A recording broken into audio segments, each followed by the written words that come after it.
question in section B.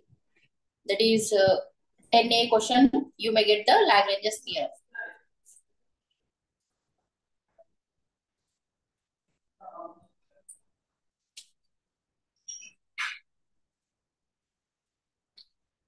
So first we will see what is the definition of a coset. So in that you have both the concept of the left coset and also right coset. So left coset equals to, let H comma dot be a subgroup of a group G comma dot and consider any A belongs to G. Then the set AH is equals to AX such that X belongs to H is called a left coset of H in G generated by A. Okay, here whatever small a is there, that is called as a generated by A. Okay, so left coset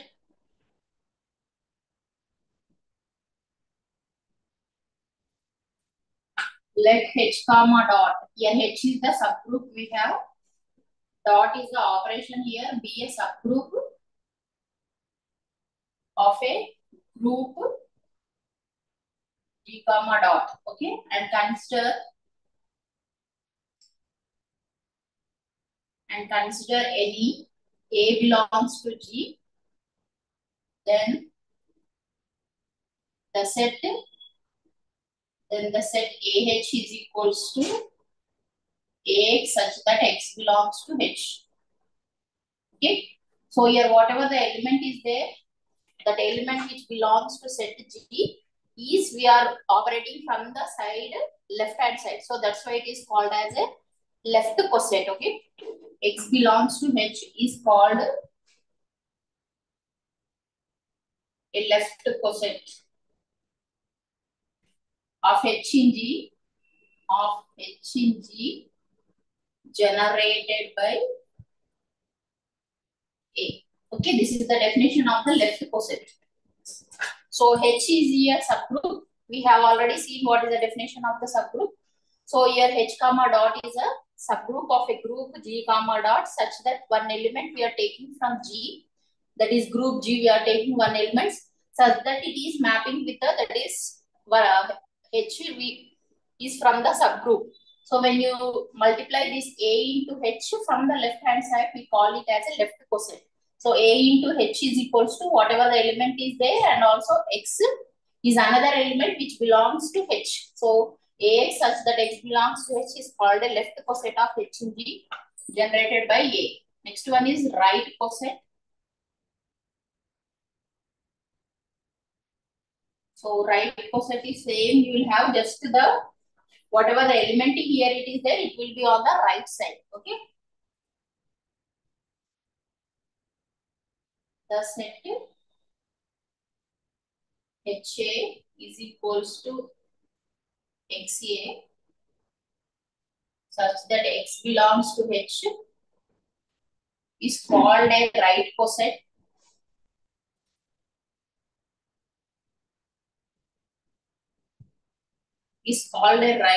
of H in G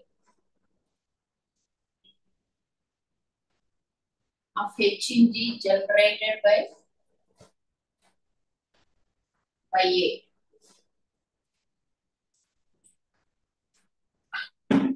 Generated by A. Okay. So here whatever the element is there, that will be on the right side. So this is the left side we have.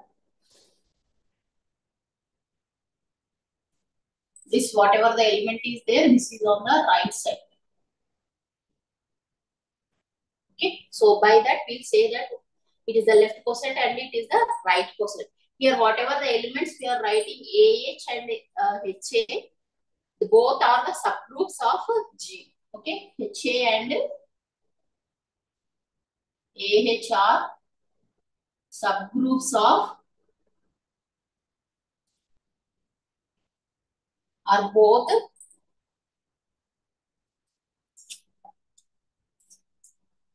HA. So this definition you can see in the textbook. So these are, so these whatever H comma dot is a subgroup, here HA and AH are subsets of group G. Okay. HA and AH are subsets of G. Okay. So these are the definitions. Through these definitions, we have to solve the problems and also theorems. Okay. So some important conditions are there for the cosets. The condition is that whenever G is an abelian group in the sense it satisfies the commutative property. If G is an abelian group, then AH and HA values both will be equal. Okay. If it is a non-abelian, then they may be different or equal. Okay. It depends on the condition. Okay. If G is abelian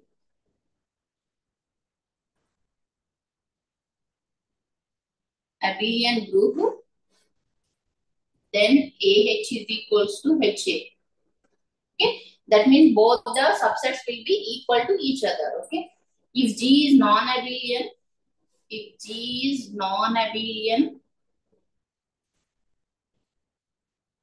then these may be different or equal. These may be different means they may or may not be equal. Different or equal. Okay, this is the one important condition. On this you have one theorem also. If G is abelian group, then AH is equals to HA. If G is non-abelian, then these may be different or equal. So one more condition we have this, whatever the definitions we have seen, those definitions are with respect to of multiplication. That whatever dot is there, that operation is multiplication. If we have the operation plus, just somewhat slight change will be there in the definitions of right coset and left coset. Okay. That is if the operation in G is plus, okay, then the left coset is, then the left and right cosets of H in G comma plus are given by A plus H is equals to A plus X such that X belongs to H. Just in between of multiplication, we are adding the operation here plus.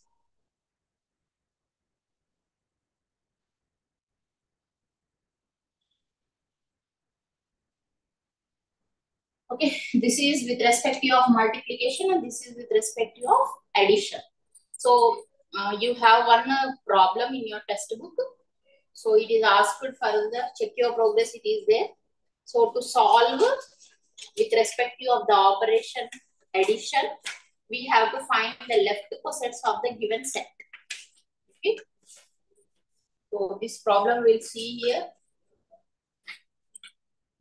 Consider the subgroup H is equals to phi Z and it is defined as phi n such that n belongs to Z of a group Z comma plus. Determine all the left cosets of H in Z comma plus. Okay. Here Z comma plus is the main group of the given problem, and here whatever the subgroup is there, subgroup is defined as phi Z. Okay.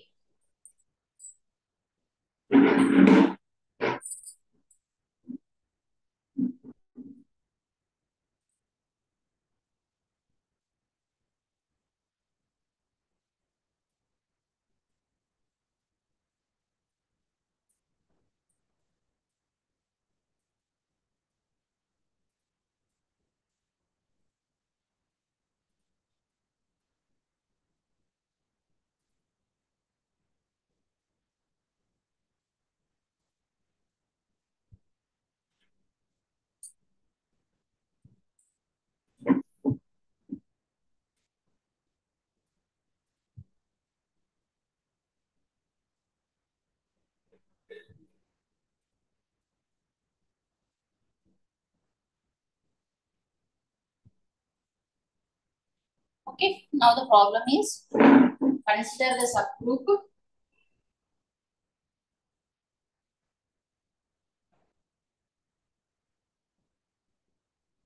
Consider the subgroup H is equals to phi z. It is defined as phi n such that n belongs to z. Okay, n belongs to z of a group z comma plus. Okay, determine all the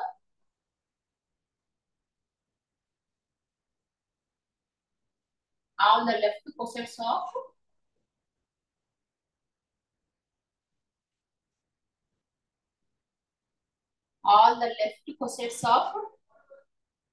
H in z comma plus. Okay, we have to determine all the left cosets.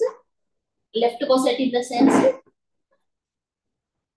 a plus h values we have to find. Okay, so here first see how H is defined. H subgroup is defined as phi into z.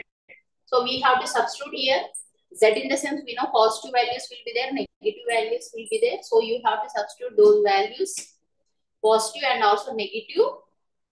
So you have to frame here first H subgroup H values. So solution is let H is equals to phi z equals to phi n such that n belongs to z be the subgroup. Okay, of the additive group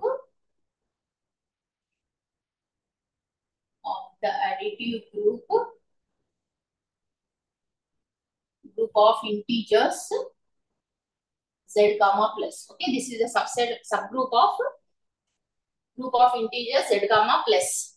So the G will be, so G is the set of integers here, that is a z comma plus. With the operation here we are using is the addition operation. So on up till -5, -4, -3, -2, -1, 0, 2, 3, 4, 5, so on. Okay, this is the group.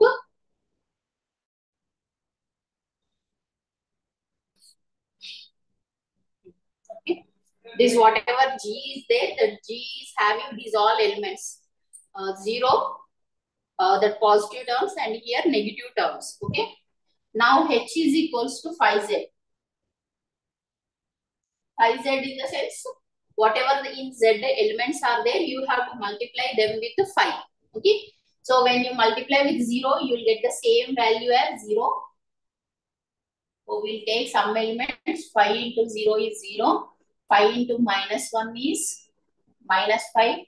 5 into 10 is -10. Next, -15. Okay, it's enough. Here also 5 ones are 5, 5 twos are 10, 5 threes are 15, so on. Okay, this is our H. So now we have to find the left cosets of H in z comma plus. Now the left cosets of H in z comma plus R. Okay, so that is for H you have to add the elements of G. That is you can add the addition elements and also the subtract, that is a positive elements and also negative elements. Okay, for our convenience here we are taking all the positive elements here. Even if you check for the negative elements also, whatever the distinct cosets are there, you will get the same distinct cosets there. Okay, you can verify them also. So here 0 plus H, 0 is the element from G and H is the element from here. Okay, 0 plus H. We know 0 plus H in the sense you will get the H only. So whatever H is there, further you add 0. So 0 plus 0 is 0, 0, -5 is -5, 0 minus 10 is -10, 0 minus 15 is -15 only. Okay, so you will get the H only, -15, -10, -5, 0, 5, 10, 15. So whatever it is there, you are getting the resultant as H. Okay, now 1 plus H. So 1 plus H means for these all H elements, you have to add 1. So wherever 0 is there, you will get 1. So minus 5 plus 1 means you will get as minus 4. Minus 10 plus 1 means minus 9. This you will get as minus 14. Okay. Here also, here 5 plus 1 is 6. 10 plus 1 is 11. 15 plus 1 is 16. Okay. So these are the elements for 1 plus h. Next 2 plus h.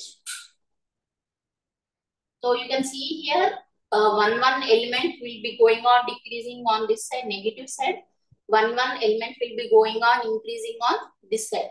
Okay. So you can see here after this you will get minus 13. This is minus 8, minus 3. Next you will get here 2, 7, 12, 17. Okay. Next 3 plus h. 3 plus h is minus 12, minus 7, minus 2. This is 3, 8, 13, 18. Okay. Next 4 plus h.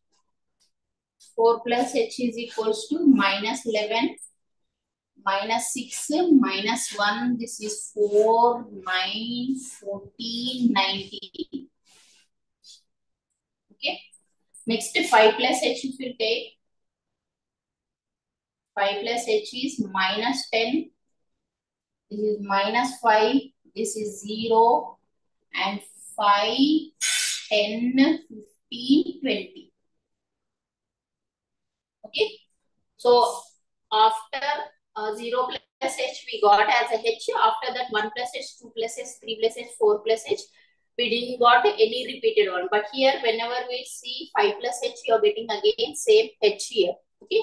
So after getting this h, you will get all the repeated one. Same one you will get.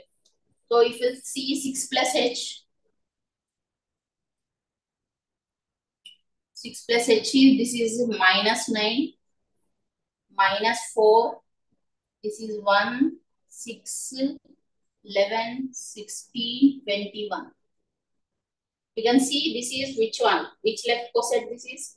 Minus 9, minus 4, 1, 6, 11, 16. So this is equals to 1 plus h. Okay. Next. So here finding the left cosets is nothing but finding the distinct cosets here. Okay. So after 6 plus h, we will find the 7 plus h.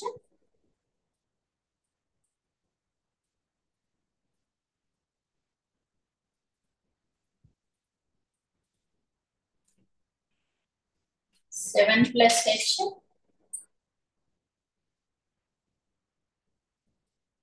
7 plus h is minus 8, minus 3, 2, 7, 12, 17, 22. So what is this 7 plus h? Minus 8, minus 3, 2, 7 means it is 2 plus h. It is equals to 2 plus h.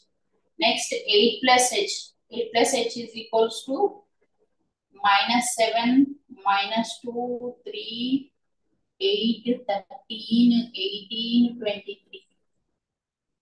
Okay, minus 7, minus 2, 3, 8, 13 means this is 3 plus h. Okay, next 9 plus h.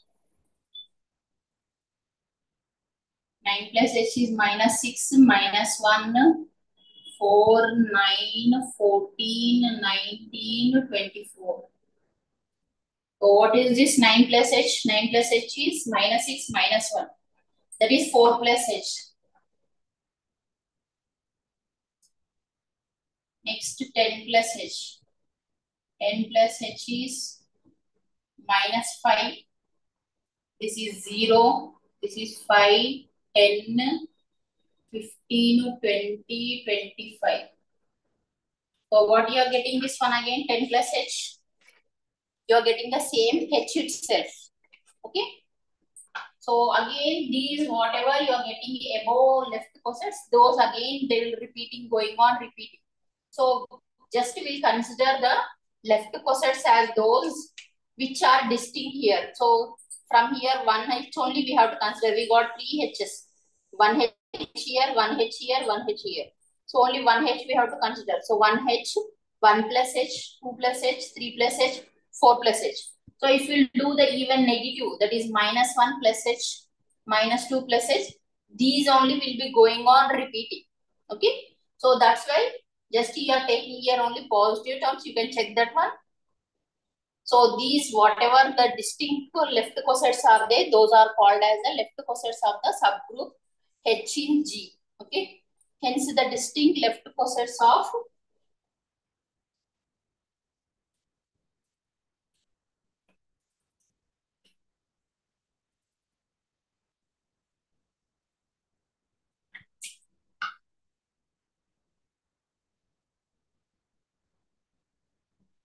hence the distinct left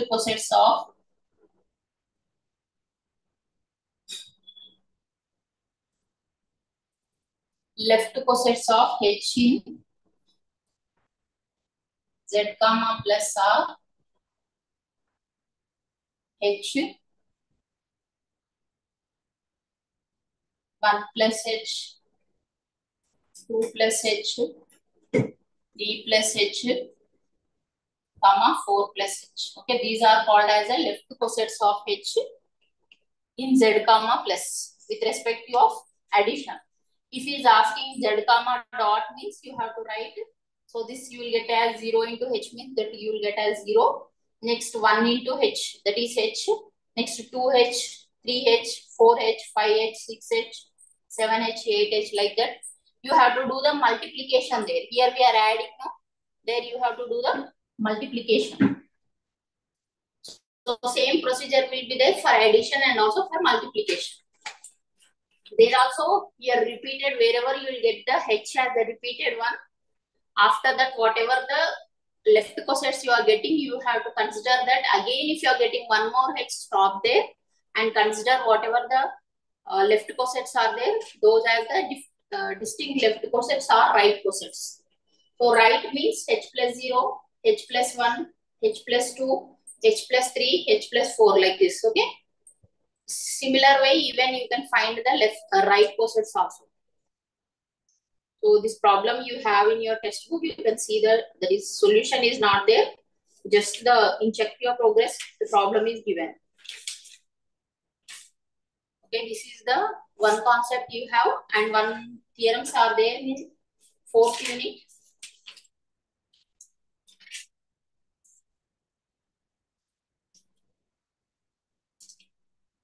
(69) page number. It is a 4.2.3. We have one theorem is there. Let H be a subgroup of G and A comma B belongs to G. Then the following results hold. Okay.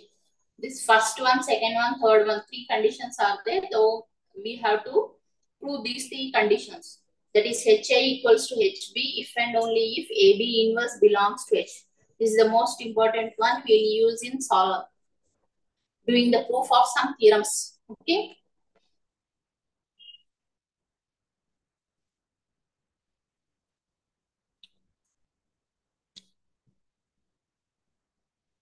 Okay, next second one is HA is equals to H.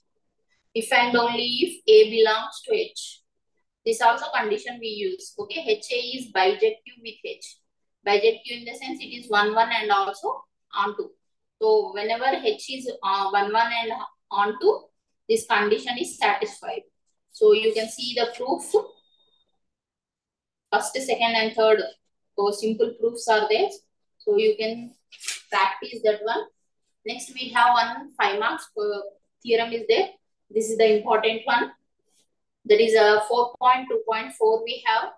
Let H be a subgroup of group G. Then any 2 left or right cosets of H in G are either disjoint or equal. Okay. So either they are disjoint, that means there will be no common elements in those 2 left or right cosets, or else they will be equal. That is HA is equals to HB. So this is the theorem. So for that, you have only simple proof is there. So this may be asked for 5 marks question.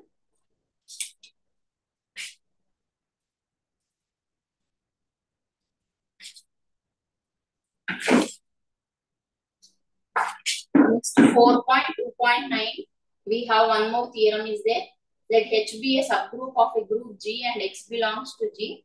Then X inverse is equals to X inverse such that A belongs to H is a subgroup of G. Okay. After this, we have the concept of Lagrange's theorem is there. This is very important. So this will be asked for 10 marks question.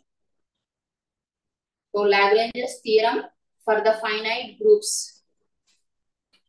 So first we will see the theorem, small theorem we just now have told now. Let H be a subgroup of a group G. Then the two left or right cosets of H in G are either identical or either disjoint or equal.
Let H be a subgroup of a group G. Subgroup of a group G. Then the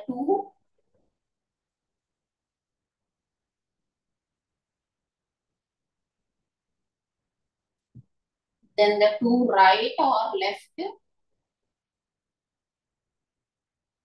cosets of H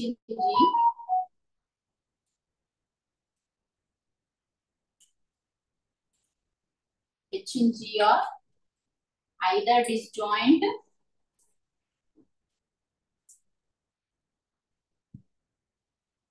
or equal. Okay, this we have to prove. So first thing is we know that two left or right cosets if you are taking, then we have to define them. So here we are taking the right cosets now. So HA and HB are the two right cosets of H in G. Let HA and HB be two right cosets of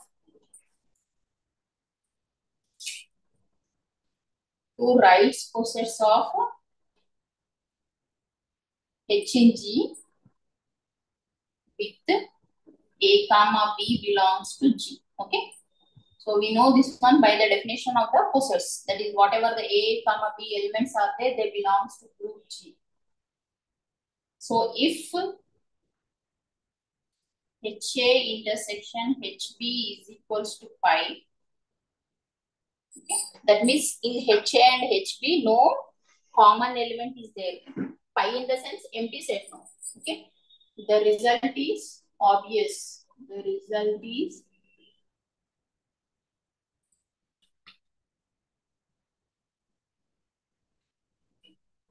suppose HA and HB are not disjoint. Okay. So we are considering that those two are not disjoint.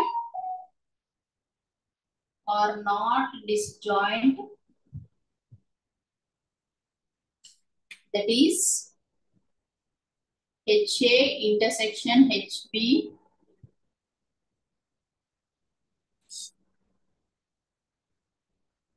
is not equals to pi. Okay. So that means they have some common elements. So HA intersection HB is not equals to pi. Choose Z belongs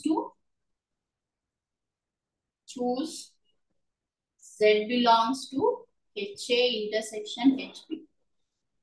Then Z is equals to XA and Z is equals to YB. Okay, we are choosing this. That is, we are assuming that Z value is equals to XA and Z value is equals to YB for some X belongs to H and Y belongs to H. Okay. Here, whatever we are taking X and Y, those two are belongs to the subgroup H. Since XA equals to YB, we have XA equals to YB, we have AB inverse. So this condition just now I have told the theorem, no? Through the theorem, we are taking the condition this one.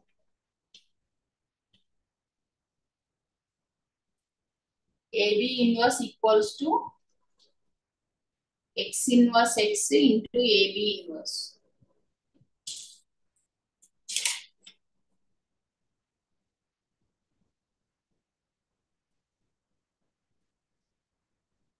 So this one we can write this as it is equals to X inverse. You are multiplying this one XA into B inverse. So what is our XA? XA is equals to YB, no? From here XA equals to YB. So it is equals to X inverse YB B inverse.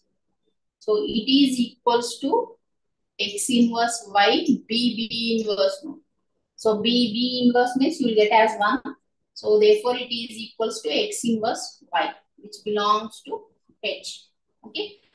This whatever you are getting, this result is from the theorem we have, that is 4.2.3. Okay.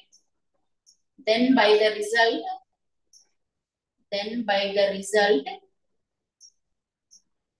HA is equals to HB if and only if AB inverse belongs to H.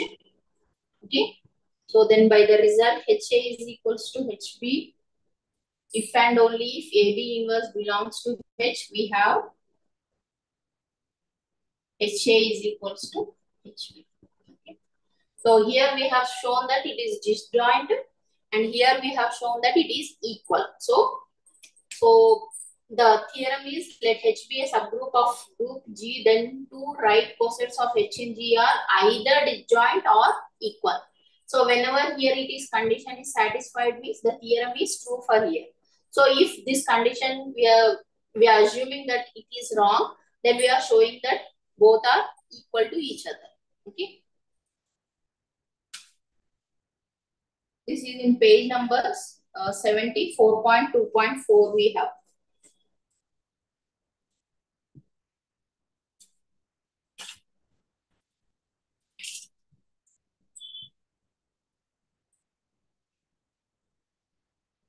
So next one is the Lagrange's theorem and its applications are there.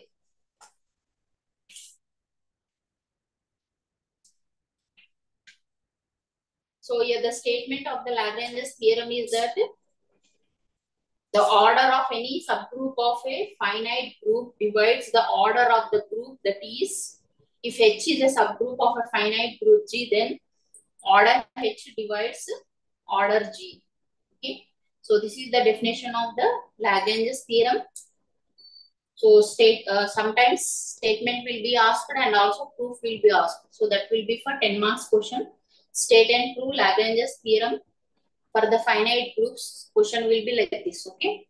So proof is, let G be the finite group and H be a subgroup of G. Okay. H whatever G whatever group is there, it is a finite group. That means whatever the elements are there in the group G, that are, we can count those numbers. Okay. So we have to prove that order of G divides order of G. Okay. We have to prove that order of H divides order of G. That is, there exists a positive integer n such that order of H is equals to, here whatever modulus is there, that will read as a order. Okay. So here order of H is equals to n is equals to order of G. Since G is a finite, the number of subsets of G is also finite. And in particular, the number of right cosets of H in G is finite. Okay. So whenever we are considering the G, whatever set is there, it is as a finite number. Here H, whatever it is there, that is also a finite group. Okay. So let HA1, so we are considering the right cosets, no? So HA1, H2, HA2 up till HAN be all the distinct right cosets of H in G. Then by the theorem 4.2.4. So whatever the result you have here, 4.2.4. Just now we have seen, no? There's the any two right cosets of H in G are either identical or disjoint.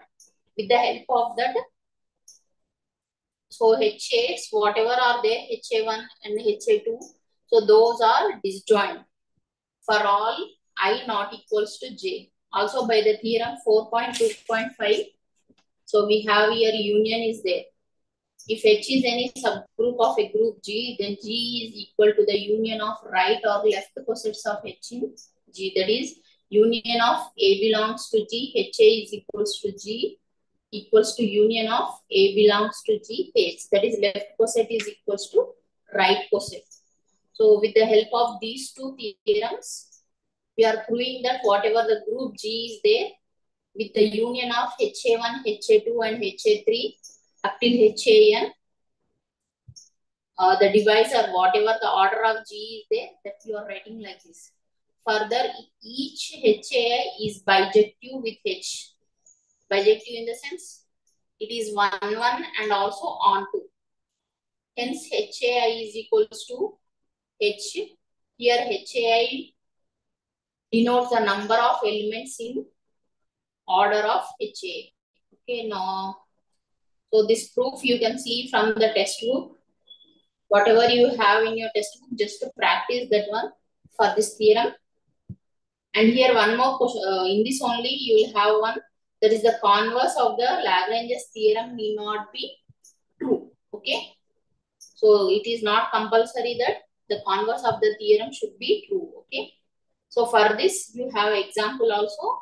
Lagrange's theorem says that if H is a subgroup of a finite group G, then order of H is a divisor of order of G. If D is a divisor of G, then there may not exist a subgroup H whose order is D. We shall give a counter example where there is a group of order 4 which has no subgroup of order 2, even though 2 is a divisor of 4.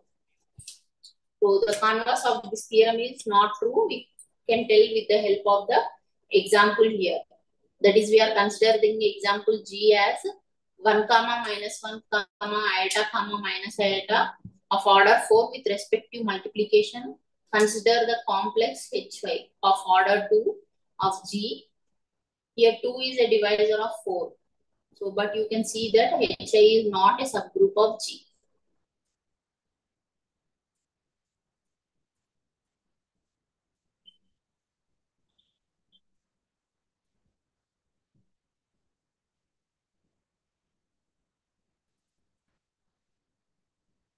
Okay, next after that 4.3.7 theorem is there. This is also important one. This theorem will be asked for 10 marks question.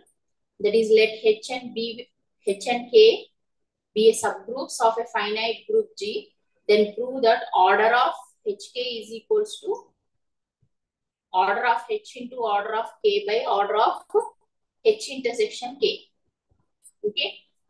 This proof also you can see from the textbook and practice this one.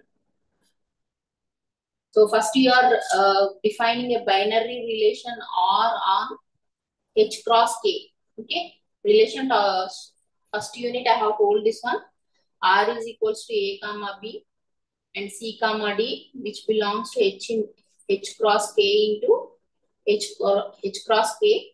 That is such that C is equals to AX and D is equals to X inverse B. Okay. So try to practice this proof of the theorem. So statement will be given in the question, but you have to write the proof here.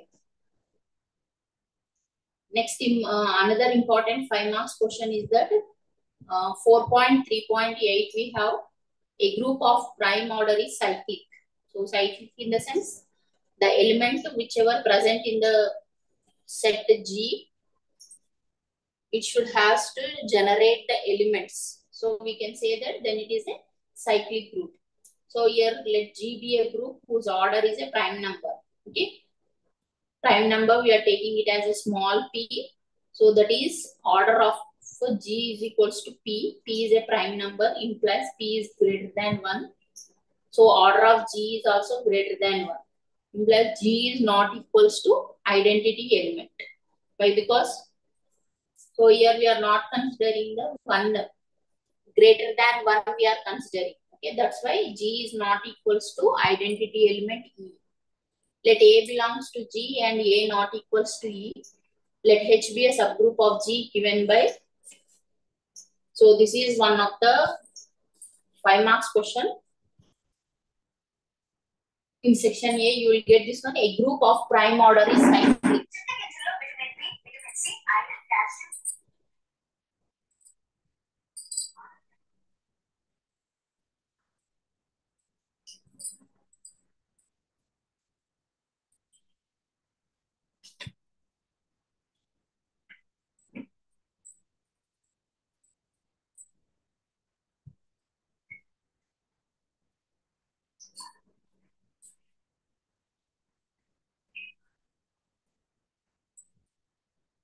So a group of prime order is cyclic. This is the theorem we have.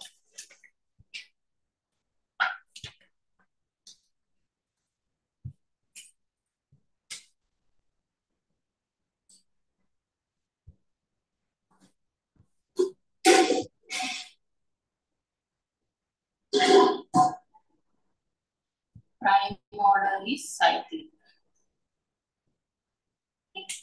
That we have to show that it generates the element here. So first thing is proof. Let G be a group. G be a group whose order is a prime number.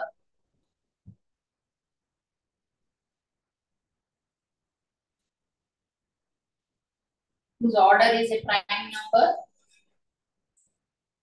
P. So we are considering the P as a prime number. That is order of G is equals to P. Okay. So here whatever the order of G is there, that is equals to P, where P is a prime number. P is a prime number implies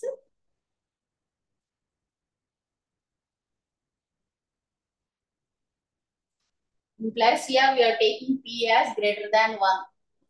Okay. Implies order of G is also greater than 1. Okay. So implies order of G is not equals to identity element here.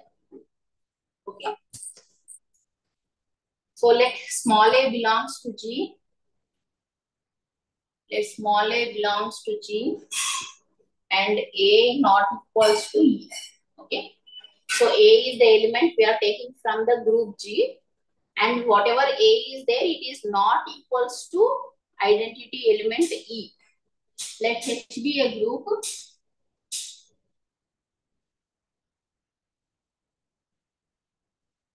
Let H be a subgroup of G given by.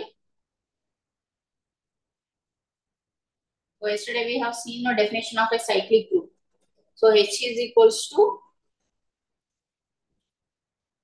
then order of H is not equals to 1.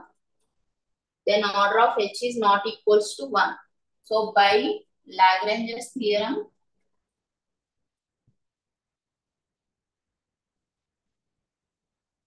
we know that order of H divides the order of G. Divides order of G. That is order of H divides order of G. This is the definition of, this is the statement of Lagrange's theorem. So it is equals to order of H by what is order of G? Starting we have taken order of G is P here. Implies order of H is equals to 1 or order of H is equals to P. Okay. So here order of H we are taken as not equals to 1, no. So we are considering it as equals to 1 or order of H is equals to P. Since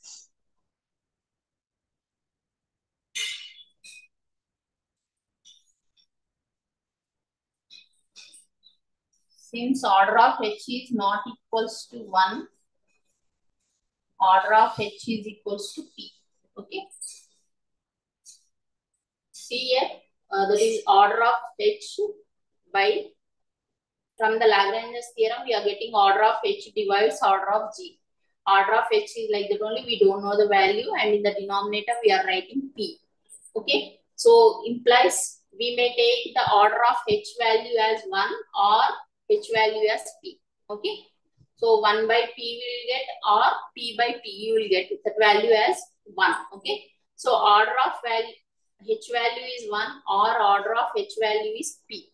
Okay. Since in here we have taken no, since order of H is not equals to 1 from here, therefore order of H value is also equals to P. Okay.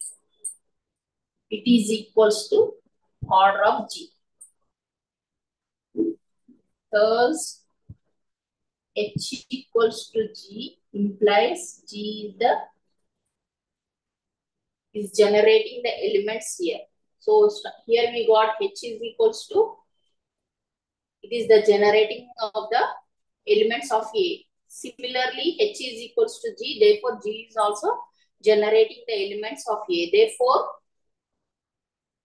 hence G is a cyclic group. Hence G is a cyclic. Okay. So here we need to write that a group of prime order is cyclic. So whatever the group is there which is having the prime order, so prime numbers we know. So those numbers, so which have the prime order, those elements are, that is we have to show that it is cyclic. So we are taking, let G be a group whose order is a prime number P. So instead of taking the value, we are considering it as P. That is order of G is equals to P. P is a prime number, implies P is greater than 1. So here whatever the order of G is there, it is also greater than 1, implies order of G is not equals to identity element A. So you are considering one element A which belongs to G and which is not equals to E. Let H be a subgroup of G given by H is equals to, that is a generator of A we are writing. Then order of H is not equals to 1. Okay. So it is generating, no, it is generating number of elements it is having in the group G. Therefore, it will be not equal to, it will not have only one single element. It will have more than one element. Therefore, order of G is not equals to 1. So by Lagrange's theorem, order of H divides order of G here. That is order of H by order of G is equals to order of H value we don't know, but G value is P we are writing. So this is satisfied when order of H value is 1 or order of H value is P. So we know that from the above one, order of H value is not equals to 1. Therefore, this is correct. So whenever order of H equals to P, automatically it is equals to order of G. Therefore, we can say that H is equals to G, implies G is also generating the elements from the A. So hence G is a cyclic group here. So this is one of the 5 marks theorem we have. Next in this only. So 4.3.9, sometimes rarely it is asked question for 10 marks. Okay, 4.3.9. So this theorem is for 10 marks question.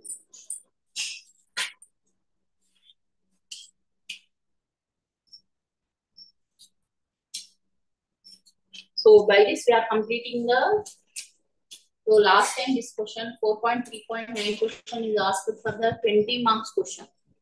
That is, you will have now 13 and 14 questions in the section C. So there 4.3.9 questions will be asked. You can practice that one.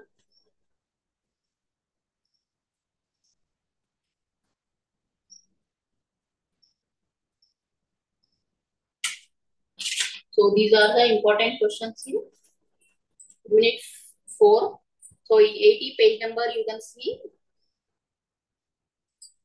So model MBQ questions are there. So how the questions will be asked in the examination. First question is, prove that any two right cosets of a subgroup H of a group G are either disjoint or equal. So just now I have told the proof of this one. Next, second one is state and prove Lagrange's theorem. So this you have the proof. So try to practice this one.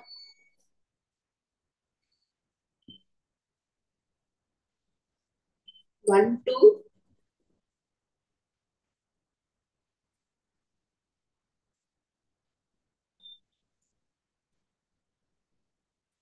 Only to this, and whatever that I have told here, important some theorems no in between. So those are the 10 marks now. The direct questions are only two. You have 4.3.7. This is very important one. This is regularly asked question for 10 marks. So next class we'll see the 5th unit. It is about the normal subgroups and quotient group. So one normal subgroup also, you have theorems are there. So in this also you have 5 marks and also 10 marks theorems.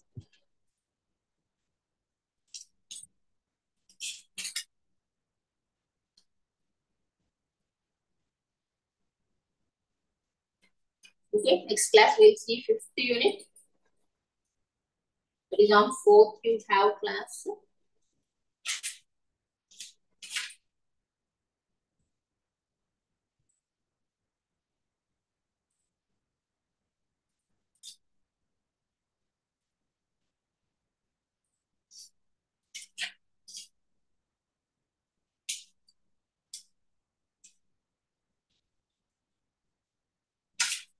In normal subgroup also you have same the intersection. One of the theorem is there. This is also regularly asked question. That is the intersection and product of any two normal subgroups of a group G are again normal subgroups of G. Okay. Product and also intersection. Product in the sense, if you take two, any two here sets are there, H and N be two normal subgroups of a group G, then H intersection N is a subgroup of G. Okay, this is the intersection part. And HN is the product one. So you have to show that intersection and product of any two normal subgroups of a group G are again normal subgroup. Okay. So starting in groups also we have shown that intersection of two groups. Their union also we have seen, intersection also we have seen, and before here also. In subgroups also it is there. So similarly we have for the normal subgroup also this problem will be there.